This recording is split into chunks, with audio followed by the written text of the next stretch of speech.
What's going on, everybody? Let's Talk Jets Radio. Victory Monday as the New York Jets improve to 4-10, snapping a four-game losing streak.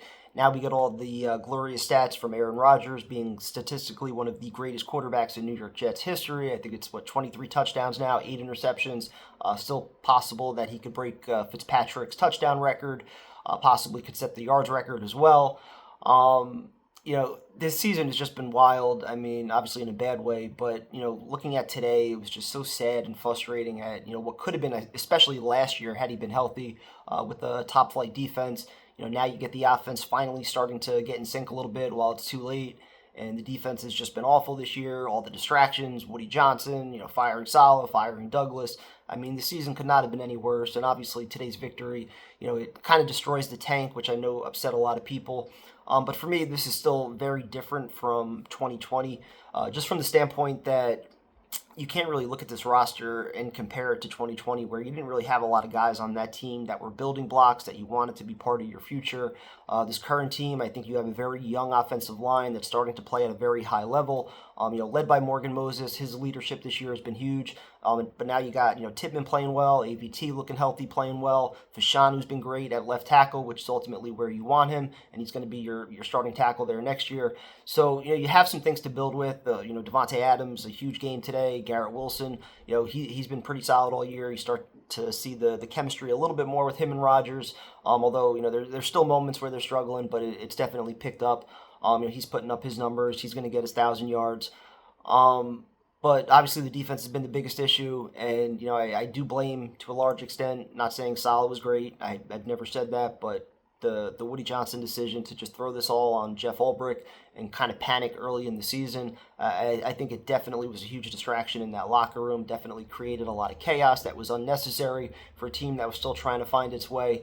So this is just, it's kind of whatever. Like I'm not angry at the win like a lot of people are. There also wasn't a consensus number one quarterback that is really out there like Trevor Lawrence back in 2020 that you really wanted with that number one pick. Nor do I think the draft pick is really going to make a major difference in who the Jets ultimately get at head coach or GM.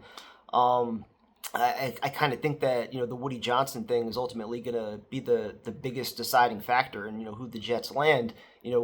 The fact that Woody Johnson has to not only pay somebody prominent if he wants to get somebody prominent, but also surrender that control and convince somebody to trust him to surrender that control. So a lot of things just as far as the future that I don't really trust.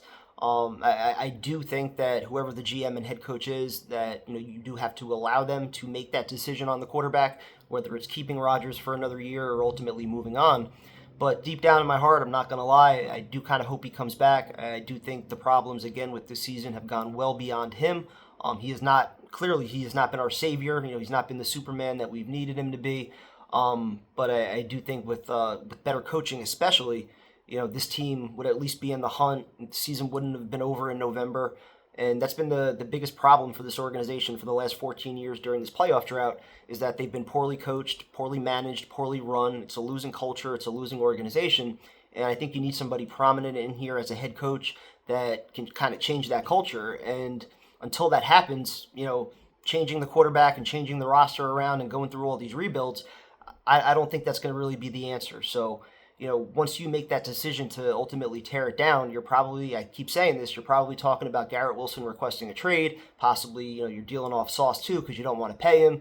GM's going to want to, build his own roster, get his own picks, and establish, his own culture his way.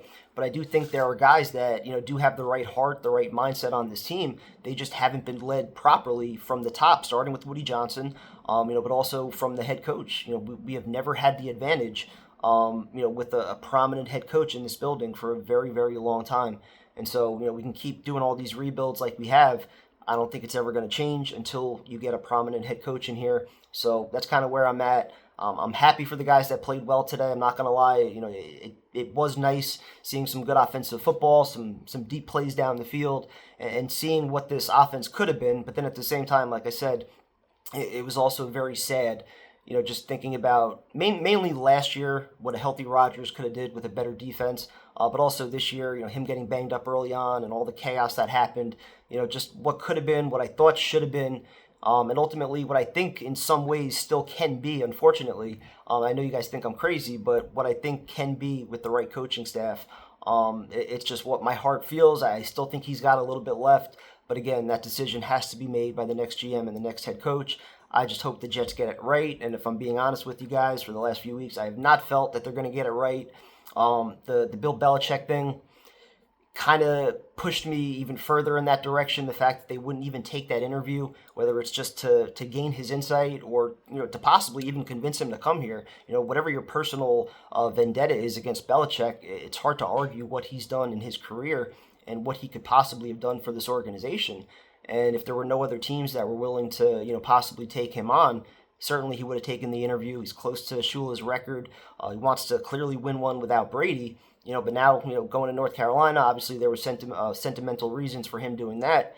But if he had an NFL offer like the Jets could have potentially given him with full control, him, Vrabel, I keep saying, like, it's got to be somebody established. It's got to be somebody credible. I don't think a first-time head coach can come in here and change this kind of culture. So it is what it is. I'm hoping they get it right. I'm just not expecting it. But as far as today goes, Jeff Ulbrich doing everything possible to try to blow that game in the end with horrible clock management. But glad the defense, especially Sauce, that he got the interception, giving Mac Jones a little payback for the nut shot a couple years ago.